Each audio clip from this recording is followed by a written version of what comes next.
My name is Fati Shaibu-Ali. I'm a journalist and media practitioner. I am one of the hosts of the Happy Morning Show on ETV Ghana and Happy 98.9 FM. I am also manager and coordinator of ETV Ghana E-Academy of Media Studies. I've been in the media for 20 years. I started in 2001 at a campus radio station at UCC, Radio Valco. I was doing the excerpt from the newspapers, and then sometimes I was asked to host the lunchtime show. So that's how I got into the media, and then I went back to school and eventually ended up at Sky Power FM in Takrade and Sky TV. I was the first person to be on Sky TV when it was established, and it was just like by accident, because the person who was prepared to do the show that time got cold feet. So I said, well, I'll do it. And then I went and I read the news, and that was my first TV experience. From there, I moved to GBC Radio in Cape Coast. Then I moved to Metro TV. Then I moved to ETV. I've also had some short stints with News Channel 5, KSDK channel in St. Louis, Missouri. I've also interned at ETV South Africa. That's just about it, and that's how my career has gone so far. And currently, as I mentioned, I host the Happy Morning Show with my colleagues Samir Shen and Raymond Nyamado. So that's just it. And then when I'm off air, I work on E-Academy. It's a media school, a professional media school run by the Global Media Alliance Broadcasting Company. I mean, I hold my own, and they've never made me feel inferior or made me feel like I'm not up to it. My opinions matter as much as theirs. So it's refreshing, especially to have men who are supportive of women, because I've been in spaces where the notion of, oh, you are a woman has come up, but on the show it doesn't happen like that.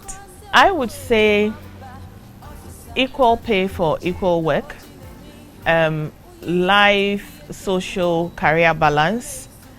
These are the two major challenges that I think women face in the media industry.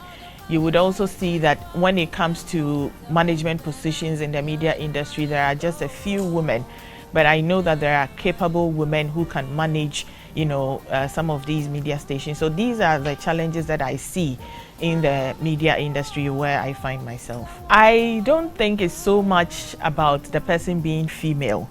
There are a lot of people, when you are interviewing them, especially with limited information on your part or limited research, they tend to walk all over you or shut you down or ask you questions that would make you feel like you really didn't do your research. So that is the problem. I don't want to attribute it to the fact that the person is a woman, but there are people that if you don't go prepared, they are going to expose you or they are going to disgrace you.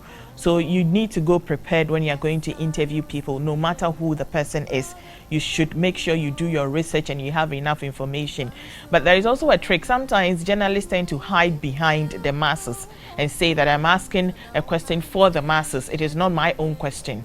So that is a way that you can hide if you think that you've not done enough research. But I would say that it is imperative that you do your research so that you know exactly what kind of questions you ask them, and you can even challenge the answers they give you if they are not factual. We need to keep voicing our concerns, we need to fight, and we need to make sure that we match up when it comes to qualification, so that it's not like because you're a woman, even if you are also qualified, then you don't get it. But if you, because of other factors, like maybe you are a mom, you are a wife, you have other things that you're doing, so because of that you are taking care of children and you can't go back to school or you can't further your education, and the men keep going and going and going, you can't come back and say that you don't have the qualification, but you expect that you be at par with your male counterpart. So whatever we do, we need to make sure we empower ourselves so that we can compete.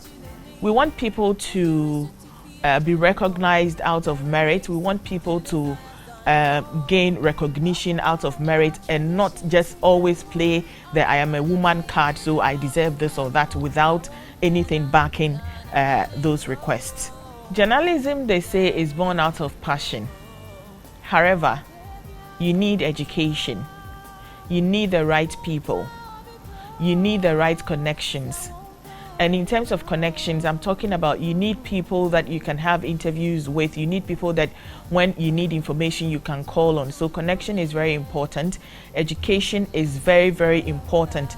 No matter how passionate you are about journalism, you need education and you need to keep learning. For journalism, it's like fine wine. You get better with experience. I mean, how I'll conduct an interview today is not the same way I was conducting interviews 10 years or 20 years ago when I started. So just keep getting better, keep learning. You never cease learning when it comes to journalism. So that's the advice that I can give. And I'll also say that it is not all glam. It is not about sitting on TV. It is not about people hearing your voice on radio. There are a lot of areas in media that you can focus on. There are producers, there are editors, there are camera personnel, there are visual editors, and of course there are presenters. But it looks as if, from my experience, almost everybody wants to be a presenter, but it doesn't always work like that. You need to make sure that you fit before you conclude that you want to be a presenter. I am Fati Shaibu-Ali. I choose to challenge. Happy International Women's Day.